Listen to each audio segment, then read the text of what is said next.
ഈ ഹസ്ബൻഡിന്റെ പാട്ട് ചെയ്യുന്ന സമയത്തെ കൂടുതൽ ടെൻഷൻ ആവേണ്ട ഒരു സിറ്റുവേഷൻ വന്നിരുന്നു? കാരണം ഹസ്ബൻഡാണ്, തെറ്റിപ്പറ്റ ചീത്ത നന്നായിട്ട് പറയും. അതില്ലേ എനിക്ക് തോന്നുന്നു അത് ആദ്യത്തെ ഒരു പാട്ടില്ലേ, ഞാൻ ഇക്കാന്റെ ഭാര്യ ആകുന്നതിന് മുൻപ് ഇക്കാൻ്റെ പാട്ട് പാടിയിട്ടുണ്ടായിരുന്നു. അതാണ് ഇക്കാന്റെ കൂടെയുള്ള എന്റെ വേഴ്സ്റ്റ് എക്സ്പെരിമെന്റ്. റെക്കോർഡിങ്ങില്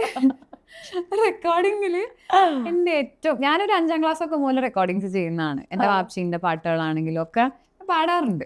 പക്ഷെ ഇത് എനിക്ക് ഇയാളോട് ദേഷ്യം കൊണ്ടാ ഞാൻ ഇറങ്ങിയത്. ലവ് മാരേജ് ആയിരുന്നോ? ലവ് മാരേജ് ആയിരുന്നു. അതെങ്ങനെ ഇഷ്ടമില്ലാതെ ഇറങ്ങി പോകുന്ന കാര്യത്തിൽ എങ്ങനെ ഇഷ്ടം തോന്നുന്നത്? അത് എക്സ്പീരിയൻസ് പറയാം നമുക്ക്. വേഴ്സ്റ്റ് എക്സ്പീരിയൻസ് എന്ന് പറഞ്ഞാല് ഞാൻ എങ്ങനെ പാടിയിട്ട് ഇയാൾ കൺവിൻസ്ഡ് ആവുന്നില്ല. സിനിമയിലേക്കുള്ള പാട്ടാണെന്ന് എനിക്ക് ഓൾറെഡി അറിയാം. അപ്പൊ അതിന്റെ സീരിയസ്നെസ്സോട് കൂടി തന്നെയാണ് ഞാനത് പാടുന്നത്.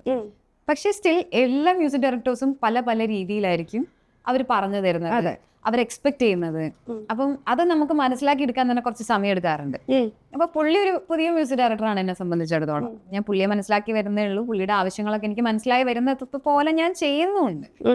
പുള്ളി കൺവിൻസ് ആകുന്നില്ല. എന്നിട്ട് ഞാൻ കൺസോളിൽ നിന്ന് ഇറങ്ങി വന്ന്, ബൂത്തിൽ നിന്ന് ഇറങ്ങി വന്ന് കൺസോളിൽ വന്നിട്ടും പുള്ളി എന്നോട് പറഞ്ഞത് ചിലപ്പോൾ ഒന്നുകൂടി വരേണ്ടി വരും എന്ന് പറഞ്ഞു.